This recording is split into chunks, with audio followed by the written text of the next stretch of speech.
Fuel लगा चुका हूँ, तो विच इज़ बहुत ज़्यादा 18,000 के अराउंड टायर का खर्चा होगा। नुकसान में अब तक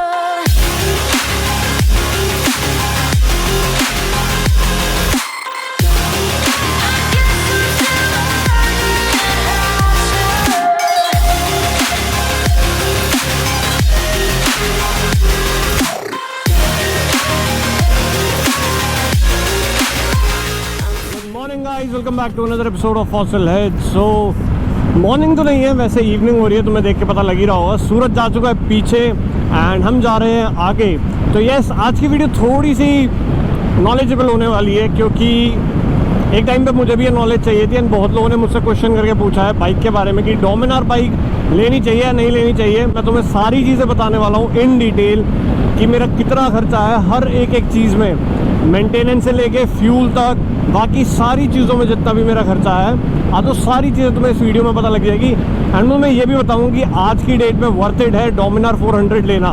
मतलब सेम ये वाला स्पेक नहीं, मगर जो अभी 2023 वाला स्पेक चल रहा है वो लेना वर्थ इट है या नहीं है। तो एक बार फ्यूल कराते हैं फिल पूरा ऊपर तक तो नहीं कराने वाले, थोड़ा सा डलवाते हैं। So see you guys fuel fill कराने के बाद। So here we are. तुम्हें पीछे दिख रहा होगा बाइक खड़ी है मेरी एंड सनराइज और एंड सनसेट देखो पीछे, सनसेट कितना ज़्यादा प्यारा हो रहा है। तो मैं इस लोकेशन पे इसलिए आया हूँ, ये मेरी यूनिवर्सिटी है, अगर जिसको पता ना लगा हो। यहीं पे सबसे ज़्यादा मैंने इस बाइक को चलाया है, सबसे ज़्यादा मेजर किलोमीटर जो कवर करे हैं बाइक ने। मतलब बेसिकली ये बाइक 3 साल मेरी यहीं पे लिव करी है, तो इसलिए मैं यहाँ पे लेके आया हूँ। एंड इस वीडियो में हम तुम्हें बताऊँगा सारी की सारी चीज़ें कि क्या क्या चीज़ें हुई हैं, कितने खर्चे करे हैं मैंने, फ्यूलिंग से लेके मेंटेनेंस से लेके सारी चीज़ों के बारे में। इसमें मैं तुम्हें 5 ईयर्स ओनरशिप रिव्यू देने वाला हूँ।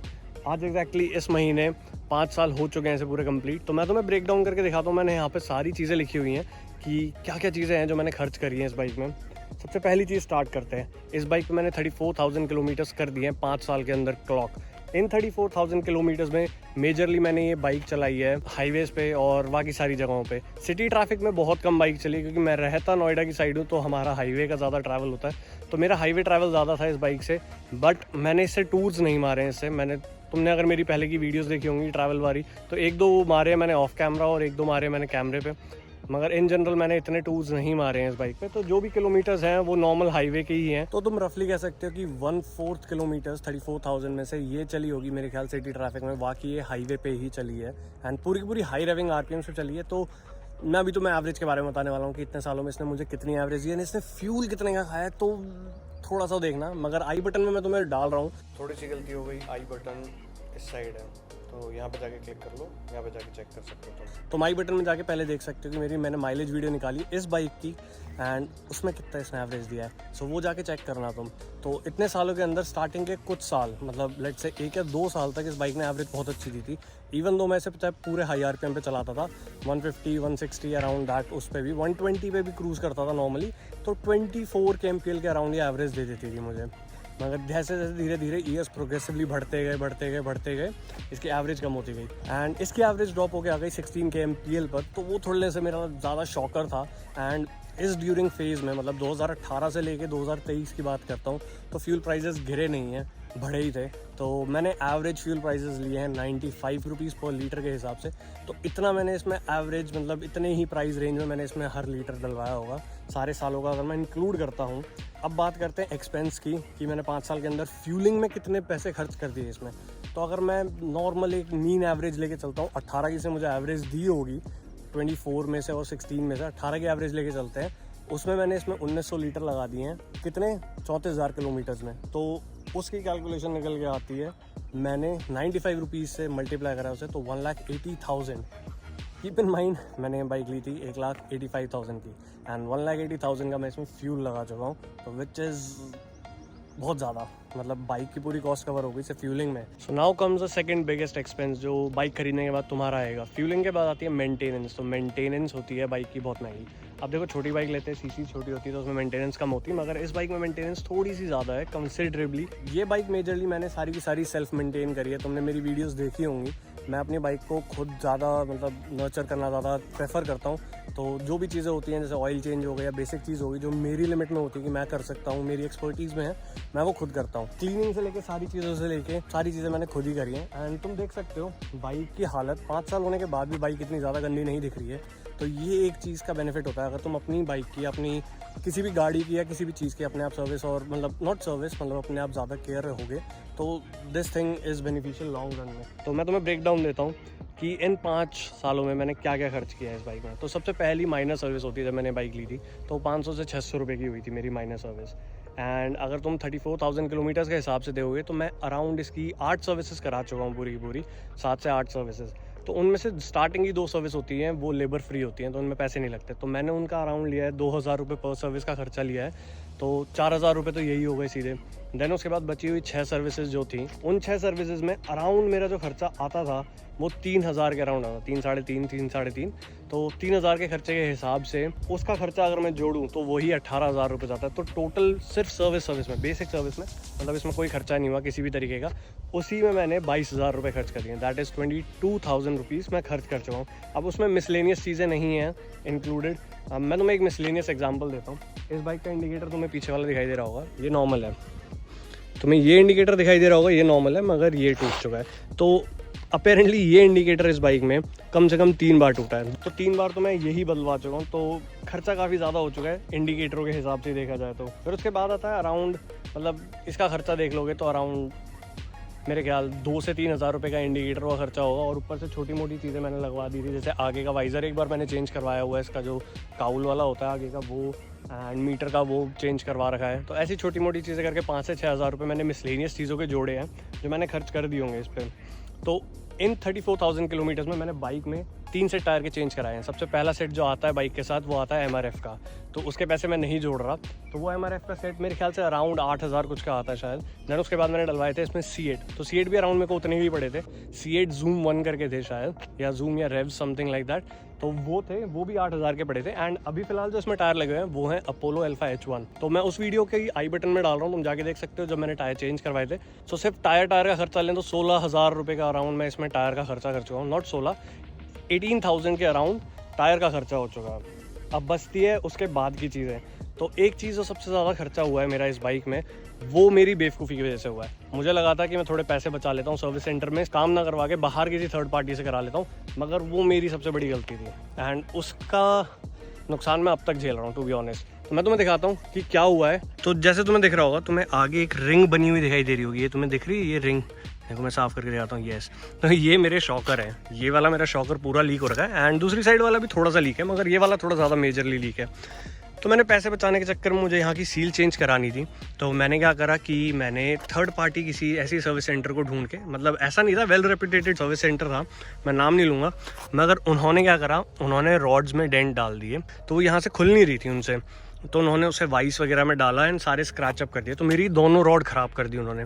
तो उस दिन के बाद से आज तक मैं इसमें रॉड चेंज करा चुका हूँ, सील चेंज करा चुका हूँ 3 बारी, मगर ये लीकेज बंद नहीं हो रही है। अगर तुम में से किसी को पता हो तो प्लीज़ मुझे बताना कि मैं कैसे बंद करा सकता हूँ, क्योंकि ये मेरे टायर भी ख़राब कर रही है। क्योंकि अगर जिन लोगों को ना पता हो, अगर आपके शॉकर बैलेंस्ड आउट नहीं होते तो उसकी वजह से आपके टायर भी अनइवनली ट्रेड हो जाएंगे एंड बाइक भी सीधी नहीं चलती है कभी कभार। तो ये खर्चा मेरा अलग था, इसमें ही मैंने अराउंड 8 से 9,000 रुपये खर्च कर दिए हैं, बल्कि ज़्यादा ही कर दिए होंगे। तो नेक्स्ट मेन थिंग जो मेरा खर्चा हुआ था वो था, अभी तुमने मेरी पहले एक वीडियो देखी होगी, एक मेजर सर्विस मैंने बाइक की खुद करी थी, जिसमें मैंने बेयरिंग्स वगैरह और थ्रॉटल बॉडी और बाकी सारी चीज़ें साफ़ करी थी।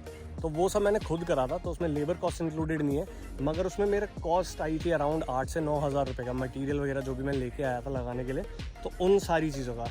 और बाकी एज सच इसमें कोई चीज़ ख़राब हुई नहीं थी। जब मैंने बाइक ली थी उस साल पे, मतलब उस टाइम पे इसमें 2 साल की वारंटी मिला करती थी।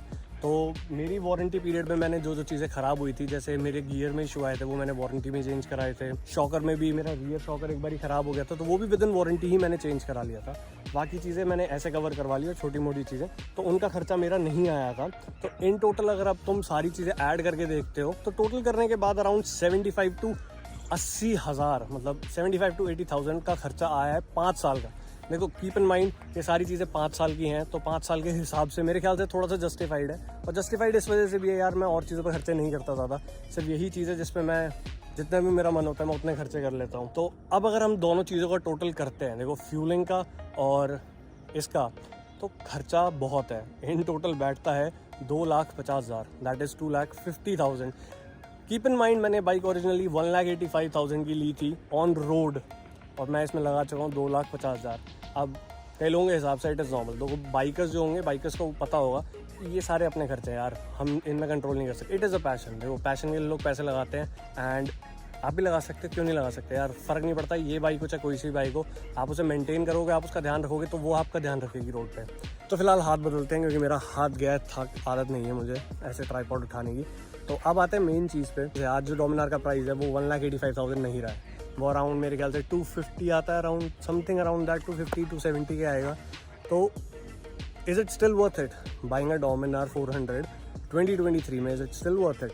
मेरे हिसाब से हाँ, क्योंकि मैं जहाँ पे सर्विस कराता हूँ वो है बग्गा लिंक KT नगर, तो वहाँ पर भी KTM का शोरूम है, उसके साथ में ही लगा हुआ है। तो मुझे पता लगता है कि वहाँ पर जो KTM वाले ओनर्स आते हैं वो कितने ज़्यादा फ्रस्ट्रेटेड है अपनी KTM बाइक से। KTM is a track machine, तो उसमें चीज़ें बहुत ज़्यादा ब्रेक होंगी, बहुत जल्दी ख़राब होंगी, आपको वो चीज़ें करानी पड़ेंगी सही, and those things are expensive. धीरे धीरे करके वो पाइल अप कर जाती हैं, जैसे हमारा 2.5 लाख का खर्चा पाइल अप कर गया वैसे ही वो भी पाइल अप कर जाता है, एंड वो बहुत महंगा पड़ता है ओनरशिप पे। और GTs और REs की तो बात ही मत करो, उनका तो खर्चा तुम्हें पता ही है कितना एस्ट्रोनॉमिकल है। तो मेरे हिसाब से पर्सनली मैं कहूँगा this bike is still worth it. इतनी पावर और इतनी प्लांटेड बाइक कोई नहीं है। GT मैंने चला के देख ली, GT बिल्कुल प्लांटेड नहीं है। बात रही KTMs की, तो बहुत लोग ऑफेंड होंगे इस चीज़ से। KTM अच्छी बाइक है, प्लांटेड है, मगर बाइक में वेट इतना कम है कि इंडियन रोड्स के हिसाब से सही नहीं है, क्योंकि यहाँ पे बम्प्स और डिप्स आते हैं, एकदम से बाइक हवा में उड़ जाती है। मेरा ये बाइक अपने वजन की वजह से प्लांटेड रहती है उन जगहों पे। तो प्रोफेशनल राइडर्स अपनी कमेंट करके बोल सकते हो मुझे कि हाँ भाई मुझे बाइक चलानी नहीं आती, आई डू अंडरस्टैंड, मगर मेरे हिसाब से पर्सनली इस बाइक का वेट, इस बाइक की पावर और इस बाइक की बाकी सारी चीज़ें बिल्कुल वर्थ इट है, बिल्कुल मतलब मैनेजेबल है।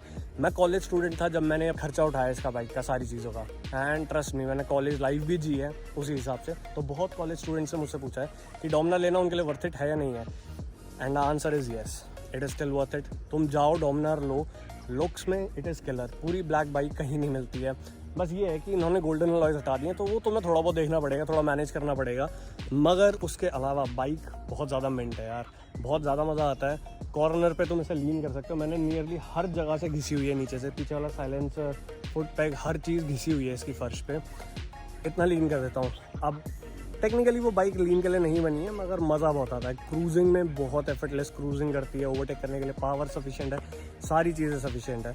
सो येस, यही था मेरा 5 साल का ओनरशिप रिव्यू। इसमें मैंने होपफुली सारी चीज़ें कवर करी हैं, सारी चीज़ें तुम्हें समझ आई। और अगर ऐसी कोई भी चीज़ है जो मैंने स्किप कर दिया है, जो रह गई है, तो वो तुम कमेंट करके मुझसे पूछ सकते हो। कमेंट में बताना मुझे कि क्या चीज़ मैं स्किप कर दी है, तो आई विल मेक श्योर कि मैं तुम्हारा आंसर दूंगा। एंड होपफुली तुम्हें वीडियो अच्छी लगी हो। अगर वीडियो अच्छी लगी तो मेक श्योर तुम वीडियो को लाइक करते हो, और चैनल बने हो तो चैनल को सब्सक्राइब कर लेना, क्योंकि ऐसी और प्यारी प्यारी चीज़ें आने वाली हैं एंड नॉलेजेबल चीज़ें आने वाली हैं। क्योंकि बाइक भगाना इस बार अगर थोड़ा बहुत शेयर करना है तो तुम भी अपनी स्टोरी शेयर